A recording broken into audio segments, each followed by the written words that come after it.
Hello दोस्तों, इसके पहले हमने भक्ति काल देख चुका है। भक्ति काल में हमने देखा था कि भक्ति काल की समय सीमा और भक्ति काल को किसने क्या कहा है। आज हम देखेंगे भक्ति काल का उद्भव। भक्ति काल का उद्भव कहाँ से हुआ है।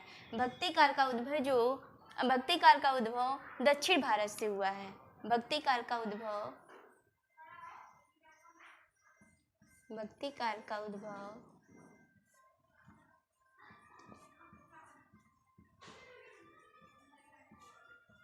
दक्षिण भारत से हुआ है।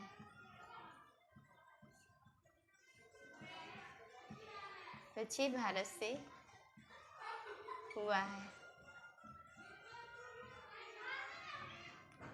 भक्ति काल का उद्भव कहाँ से हुआ है। भक्ति काल का उद्भव दक्षिण भारत से हुआ है और दक्षिण भारत में भक्त कवियों को दो शाखाओं में बांट दिया गया था।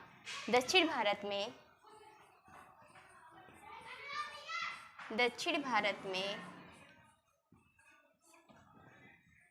भक्त कवियों को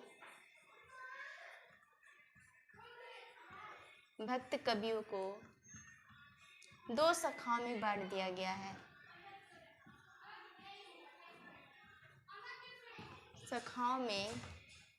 बांट दिया गया है।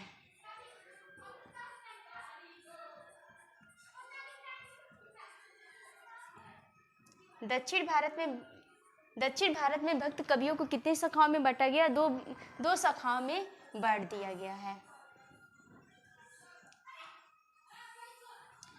दो शाखाओं में बांट दिया गया है। पहला है आलवार और दूसरा है नैनार। पहला है अलवार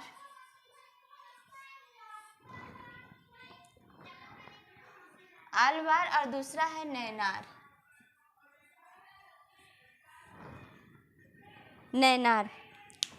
आलवार जो है ये तमिल भाषा का शब्द है। आलवार जो है यह तमिल भाषा का शब्द है।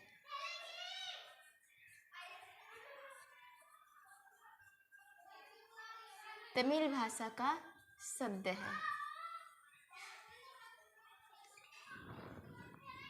और आलवार जो है तमिल भाषा का शब्द है और इसका अर्थ होता है ईश्वर की भक्ति में लीन होना। आलवार जो है इसका अर्थ है ईश्वर की भक्ति में लीन होना।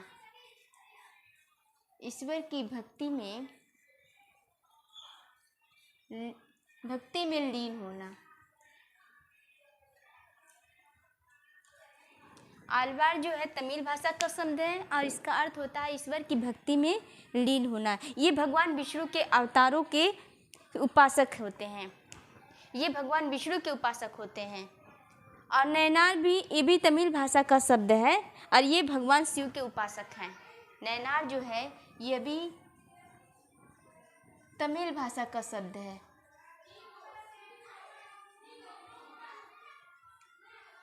तमिल भाषा का शब्द है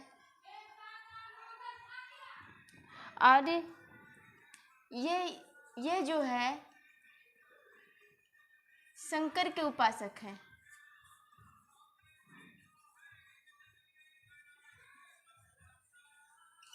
और ये विष्णु के उपासक हैं।